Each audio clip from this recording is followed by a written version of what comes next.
Pesan-pesan semacam ini yang kadang kita nggak nyampe gitu. Nah, kita ya tuntutannya atau harapannya itu bisa seperti itu. Ada pesan terselubung gitu loh teman-teman ya. Jadi itu harapannya teman-teman ke depan bikin cerita itu yang nggak hanya bisa mengkaitkan hukum kausalitas, ingat hukum kausalitas di pengantar sinema dijelasin ya. Hukum kausalitas untuk cerita gitu. Jadi harus bisa nyambung, ada logikanya gitu. Tapi gimana supaya pesannya itu bisa terdeliver dengan baik. Ya di sini ya untuk capaian pembelajaran harapannya kalian bisa menentukan tema dan lain-lain, kemudian menentukan pola dasar karakter juga ya. Mungkin pola karakter ini ada, kalian sering melihat film misalnya khususnya untuk film-film barat ya, nggak cuma film barat sebenarnya, film Indonesia pun biasanya ada peran-peran tertentu yang dia bertugas untuk ngebanyol, tau ngebanyol kan? Jadi badut. Kita kalau bagian itu ada badutnya. Yang suka yang lucu gitu ya, ini filmnya serius tapi ada aja yang kemudian dia nyelotok. Nah itu tuh sebenarnya pola dasar karakter yang mana itu mungkin kalau kalian ke depan yang membuat sebuah film itu memang perlu dimunculkan karena itu biasanya jadi pemanis, contohnya seperti itu. Nanti kita akan belajar soal pola dasar itu, kemudian nanti harapannya kalian punya kemampuan untuk membuat naskah film, kemudian punya kemampuan untuk menentukan teknis pendukungnya ya, itu walaupun nanti tidak langsung diimplementasikan. Terus kemudian bisa memahami desain produksi film dan juga memahami storyboarding. Tapi untuk storyboarding untuk semester ini kita hold ya, karena kemarin setelah kami evaluasi ternyata kemarin ada dosen yang screenwriting-nya itu produksi. Jadi mereka ada yang memproduksi beberapa menit gitu loh. Nah itu agak ditentang oleh dosen-dosen yang lain karena kita prinsipnya kan naskah. Kalau produksi nanti di sinematografi dan juga manajemen produksi film gitu. Jadi storyboarding ini agak kita tahan gitu ya di semester ini. Jadi nanti kita fokusnya hanya ke naskah. Oke, sampai sini dulu. Ada pertanyaan mungkin? Ada yang nggak suka film? Mungkin pengantar sinema apa ada yang nilainya jeblok? Aman ya, pengantar sinema biasanya masih cukup mudah gitu. Ada yang nggak suka nonton film mungkin? Saya ngajar kelas internasional tuh ada loh mahasiswanya, dia bilang saya nggak suka, saya nggak suka nonton film. Jadi dia untuk presentasi kan kalau internasional kelas nggak bisa kelompokan, kalau kalian kelompokan. Jadi dia individu tuh ya kesulitan gitu. Tapi akhirnya dia berhasil. Itu saya dorong gimana caranya tetap harus bisa menganalisis sebuah film ya. Nah di sini mungkin kondisinya ada yang seperti itu, nggak suka film. Mungkin gini, kita bisa geser perspektifnya. Kita nggak suka film, tapi kedepannya ketika kita bekerja ya, besok kan kalian harapannya bisa bermanfaat ya buat masyarakat. Yang namanya film kan nggak cuma dibuat, tapi bisa juga dikritisi gitu ya, diteliti. Ini filmnya tuh kayak dulu apa dari sisi sensorshipnya, atau kemudian gimana sih ini film ini di tengah masyarakat, bagus atau enggak gitu ya. Peran kita di situ bisa juga ya. Jadi nggak harus yang benar-benar suka film, tapi coba kalau misalnya kalian nggak suka ya, kalian mungkin bisa mengkritiknya gitu. Yang penting punya manfaat buat masyarakat ya. Syukur-syukur kalian suka nonton film, jadi tugasnya ya nonton film terus. Pengantar sinema kan tugasnya nonton ya kemarin. Nah ini untuk screenwriting sebetulnya agak sedikit berbeda. Kalian boleh menambah referensi dengan banyak menonton film, tapi tetap ide utamanya itu dari sisi kalian. Syukur-syukur screenwriting ini nanti yang bisa kalian bawa sampai tugas akhir skripsi kalian. Karena kan tugas akhir skripsi kan kalian bisa sampai goalsnya film dengan maksimal anggotanya 3. Gitu. 3 itu artinya yang berpegang pada peran-peran utama kayak sutradara, editor, sama sinematografinya gitu. Nah nanti kalau siapa tahu naskah kalian bagus, kalian pegang aja sampai akhir dan itu yang kalian akan produksi sampai besok skripsi gitu. Karena kan kalian bisa apa ya, merencanakan juga dari awal.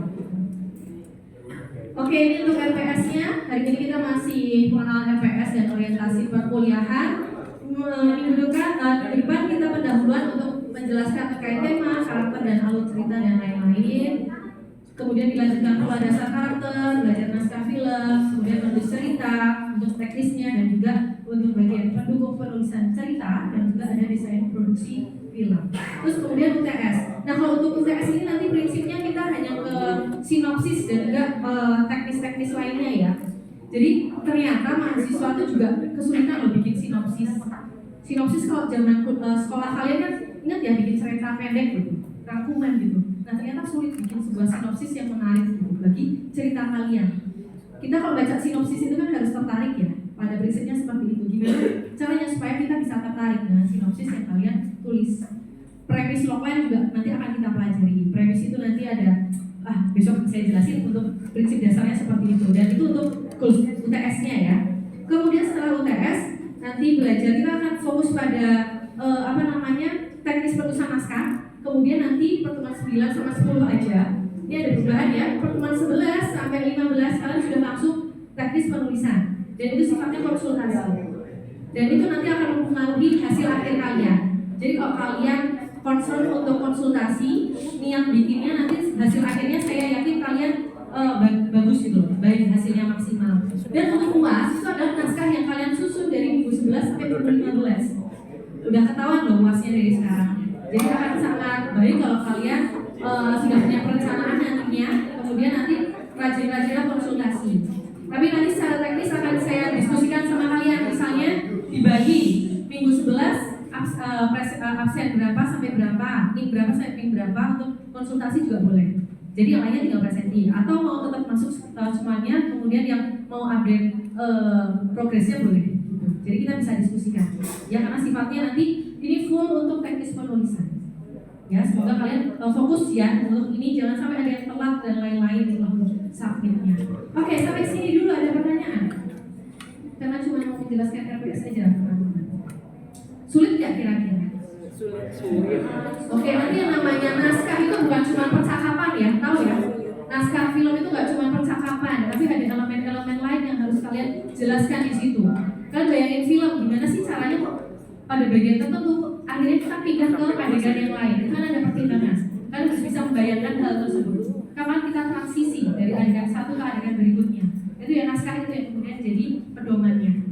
Ya, nanti kalian sebetulnya boleh belajar dari sumber manapun ya. Kalau kalian mungkin ada yang belajar softwarenya nggak bisa, Saltex misalnya, atau mungkin ada yang belajar dari YouTube juga boleh. Cari inspirasi, yang PR itu sebenarnya cari inspirasi. Karena saya akan lihat gimana cara kalian memunculkan ide yang baru. Ya, sama juga sama kausalitas tadi, masuk akal nggak sih cerita yang kalian buat?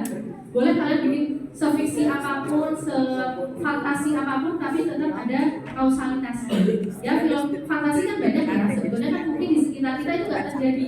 Tapi kalau kita nonton itu masuk akal, karena kita menjelaskan konteks-konteks latar belakang dan konflik-konfliknya. Gitu. Nah, itu yang akan saya nilai nanti.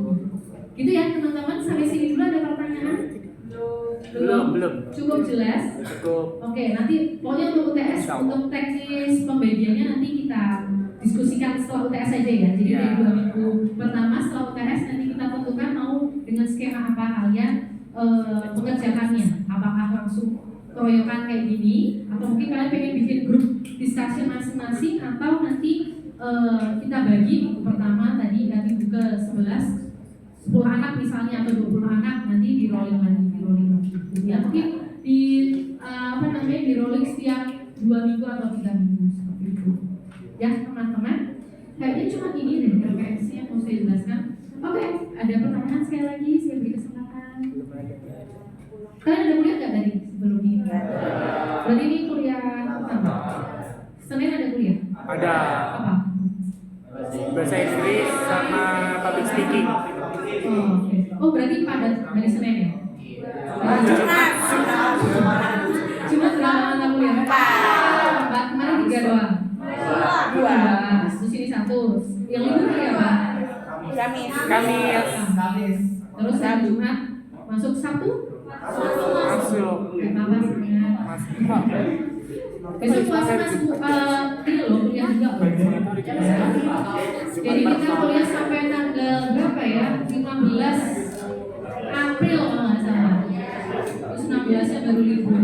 Ya, ini sebagian besar ada dari luar Jogja, orang Jogja semua. Mana yang luar Jogja yang paling jauh? Dari mana Mas?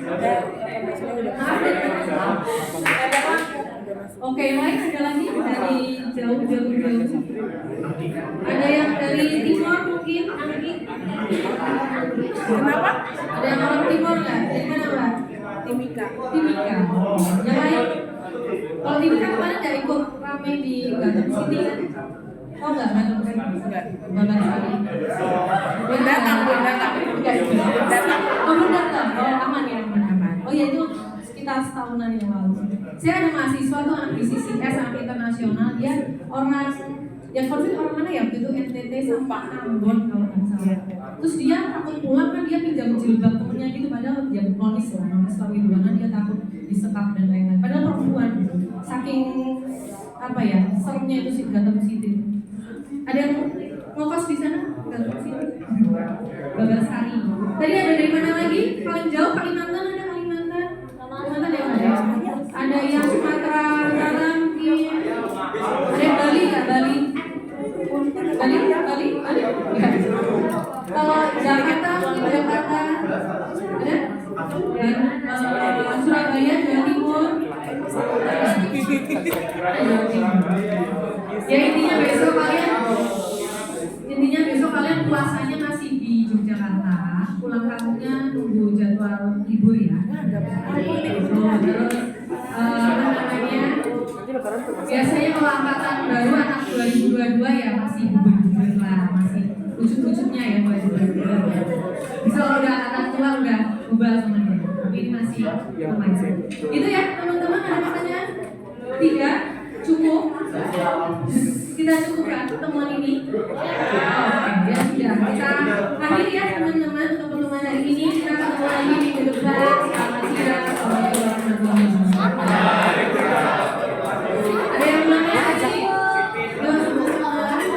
Selamat ya.